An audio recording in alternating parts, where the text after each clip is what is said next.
Today on STOP, we're looking at why, when, who, and how so many plastic bottles are ending up in our oceans. Now, I drink liquids.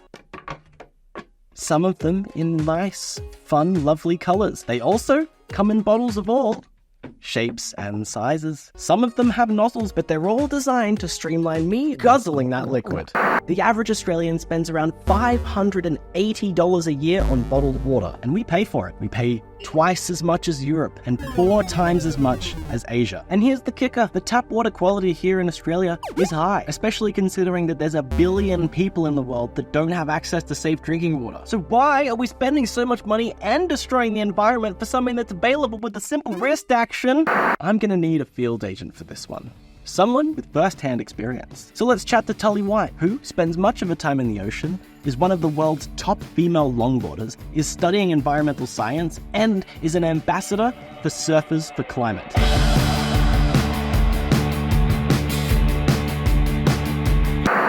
Hi Tully, so you started surfing at 13. When you think of plastic pollution and when you see it maybe in the oceans or on a beach or whatever, just how does it make you personally feel? When you see plastic, especially when I'm out in the water, you might try and shove it in your wetsuit in the little sleeve bit here in the chest zip, and then not long after I might see a dolphin out in the water. You just hope that they haven't had the same interaction with plastic in the water that you've had. It just makes you realize how much of an impact humans have on the environment. So I just got back from El Salvador, and you can't just drink water out of the tap there. There's a lot more single-use plastics because people are forced to purchase bottled water just to stay hydrated. We're in a very fortunate position in Australia to have access to clean drinking water in most places. Right, so there's really no excuse for us to not refill our bottles with tap water. Yeah, having a nice metal water bottle that keeps your drink cool all day, and really making a point of bringing that with you everywhere you go. Try and make it a habit, like keys, wallet, phone, water bottle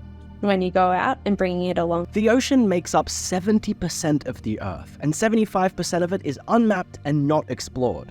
I find it a little hard to believe that with it being so vast that my water bottle could have such a big impact. Although the ocean is huge, something that we've really started to unravel is just how sensitive of a system it is. Increasing the temperature by a few degrees can shift the whole global sea level. It's also the bioaccumulation of small pieces of marine plastic. Might not look like much, but when one fish eats little pieces of plastic and then a bigger fish comes along and eats that fish, they take in all the little bits of plastic that fish has already eaten, and those bits don't break down. As it goes up the food chain, if we then eat that tuna, we're ingesting microplastics, right? Yeah, plastics everywhere, including inside us. Scientists have shown that up to 12 million tons of plastic is entering our oceans every year. That's a garbage truck every minute. There is a place in the Pacific Ocean called the Great Pacific Garbage Patch, and it's a large kind of vortex of ocean currents. It draws floating plastic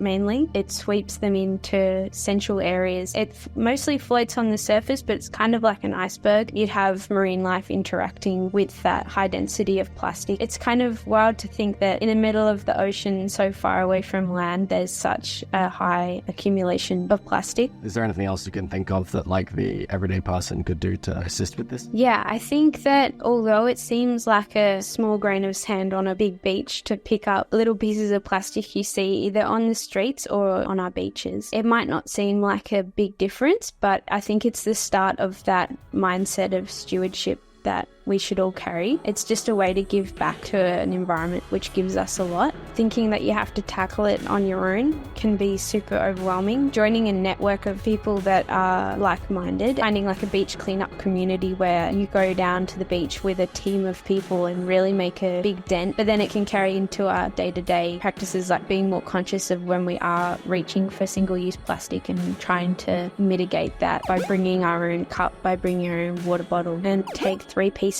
of plastic every time you leave the beach. I think it's the start of a more conscious journey. Well, thank you for speaking to us, Tully. You know what? I'm going to one-up you though. I'm going to take 4 pieces instead of 3. Thanks heaps for having me, and maybe you should get 5 pieces. So, what are we doing? Take your refillable bottle everywhere. You could join a community cleanup and still take your refillable bottle and pick up 5 pieces of plastic, not 4. You can use the hashtag STOP2030 or dump the bottle.